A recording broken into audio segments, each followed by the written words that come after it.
Adik-adik, pernahkah adik-adik membaca Al-Quran sambil memikirkan sesuatu hal?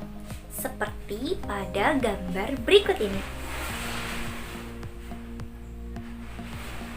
Atau adik-adik membaca Al-Quran sambil berkomunikasi dengan teman adik-adik, seperti pada gambar yang satu ini.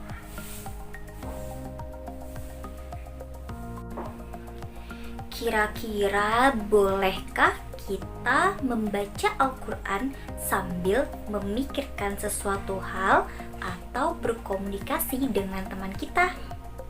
Ya, jawabannya adalah tidak boleh.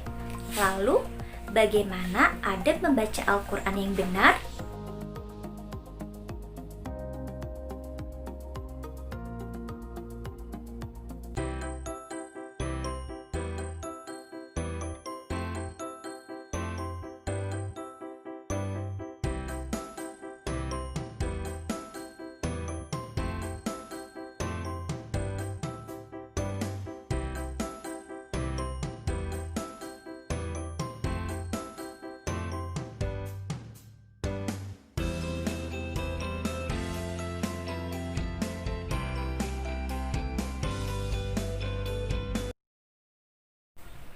Assalamualaikum warahmatullahi wabarakatuh. Halo adik-adik, senang sekali berjumpa dengan adik-adik kembali. Nah, kali ini Miss Rati akan membahas materi akidah akhlak kelas 7 semester genap dengan judul Adab Membaca Al-Quran dan Berdoa. Seperti biasa, sebelum itu adik-adik siapkan alat tulisnya terlebih dahulu ya. Kemudian disusul dengan membaca doa. Oh ya adik-adik, karena tema pembahasan kita hari ini salah satunya ada berdoa, maka ayo kita tunjukkan bagaimana kita berdoa dengan adab yang benar. Untuk memulai pembelajaran kita hari ini, yuk kita berdoa. Berdoa dimulai. Mari kita berdoa sambil menadahkan kedua tangan ya adik-adik dan juga khusyuk. Bismillahirrohmanirrohim.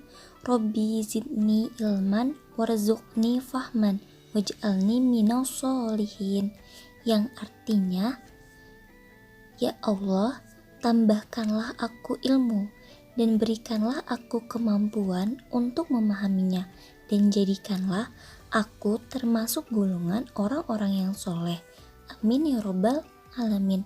Berdoa selesai.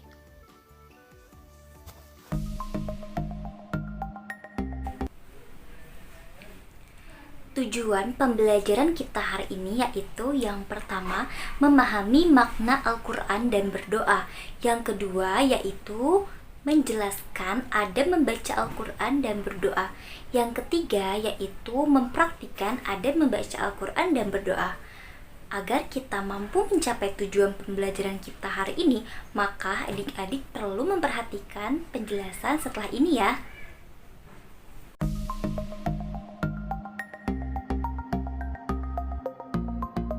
Al-Quran adalah firman Allah yang Allah turunkan kepada Nabi Muhammad SAW melalui malaikat Jibril. Selain itu, Al-Quran juga merupakan pedoman umat muslim. Oleh karena itu, kita perlu memperhatikan adab-adab dalam membaca Al-Quran yang akan dijelaskan setelah ini. Adik-adik, jangan lupa disimak dan dicatat ya.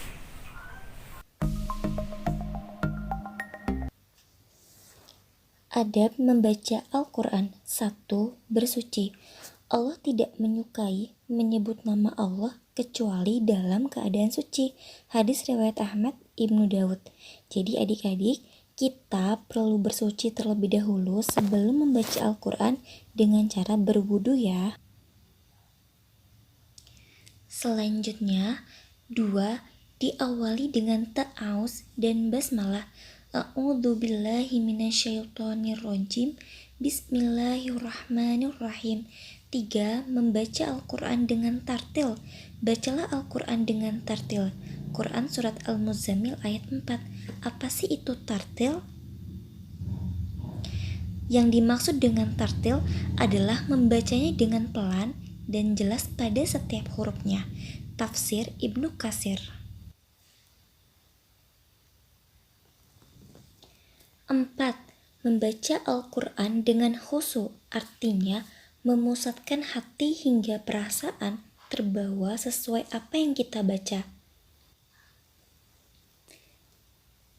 Adapun yang lainnya yaitu 5. Menghadap kiblat, berpakaian rapi dan bersih. 6. Mencari tempat yang baik dan bersih. 7. Saat membacanya, mulut harus dalam keadaan bersih dan tidak ada makanan. Jadi ya, adik-adik tidak boleh membaca Al-Quran dalam keadaan baju kotor, tempat yang kotor, bahkan sedang memakan sesuatu. Nantinya kalian terganggu ketika membaca Al-Quran. Oh ya adik-adik, sambil dicatat ya. Kemudian yang ke-8, membaca dengan memahami artinya. 9. Tidak terputus karena sedang berkomunikasi dengan orang lain. Dan yang 10, diakhiri dengan membaca Shadaqallahul Azim.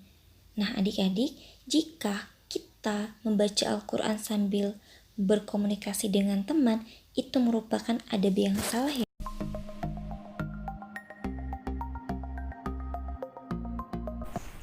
Bagaimana adik-adik, sudah paham belum adab membaca Al-Quran yang benar? Kira-kira bisa tidak ya kita mempraktikkan adab membaca Al-Quran yang benar dalam kehidupan sehari-hari? Ya, tentu bisa. Kenapa? Karena itu mudah. Selanjutnya kita akan membahas adab berdoa. Nah, sebelumnya adik-adik sudah tahu belum apa itu doa? Secara bahasa, menurut Islam, berdoa itu artinya seruan atau menyeru. Adapun secara istilah, artinya permintaan atau permohonan. Jadi, sederhananya kita dapat memahami makna berdoa sebagai sebuah permintaan atau permohonan kepada Allah Subhanahu wa Ta'ala yang dilakukan oleh hambanya. Nah, kira-kira adab berdoa yang benar itu yang seperti apa ya? Agar adik-adik tahu, yuk disimak penjelasan berikut ini.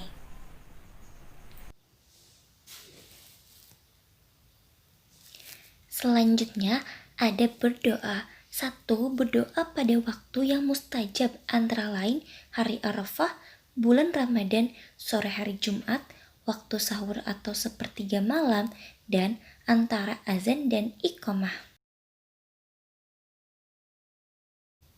2. Beristighfar, memuji nama Allah dan juga bersolawat kepada Nabi. 3. Menghadap kiblat dan dalam keadaan suci. Jadi ya adik-adik, sebelum kita berdoa, sebaiknya kita banyak-banyak beristighfar. Karena dengan kita beristighfar, itu tandanya kita mengingat dosa-dosa kita. Kita juga perlu menghadap kiblat, supaya doa-doa kita diijabah oleh Allah Subhanahu wa Ta'ala. Kemudian, 3. Melembutkan suara dan tidak tergesa-gesa. Akan dikabulkan doa kalian selama tidak tergesa-gesa. Hadis riwayat Bukhari dan Muslim.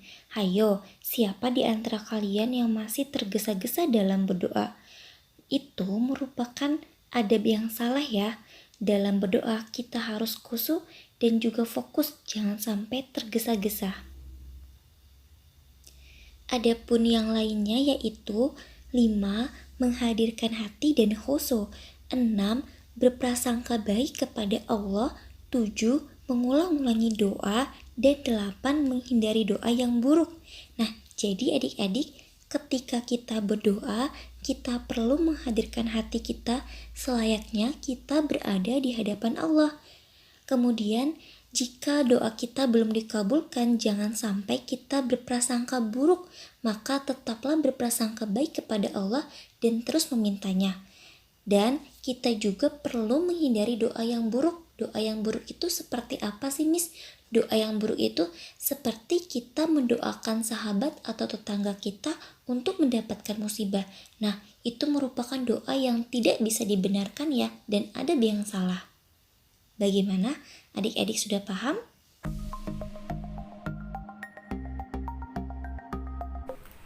Alhamdulillahirobbilalamin, tak terasa kita sudah sampai pada akhir pembelajaran ya.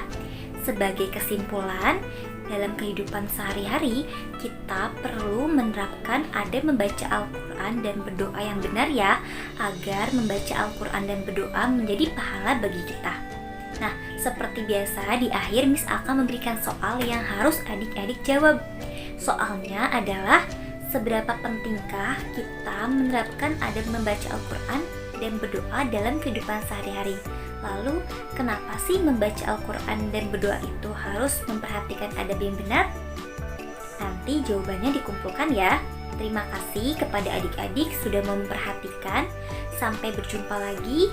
Semoga adik-adik selalu sehat dan terus semangat belajarnya ya. Kurang lebihnya mohon maaf. Wabillahi taufiq wal hidayah. Wassalamualaikum warahmatullahi wabarakatuh.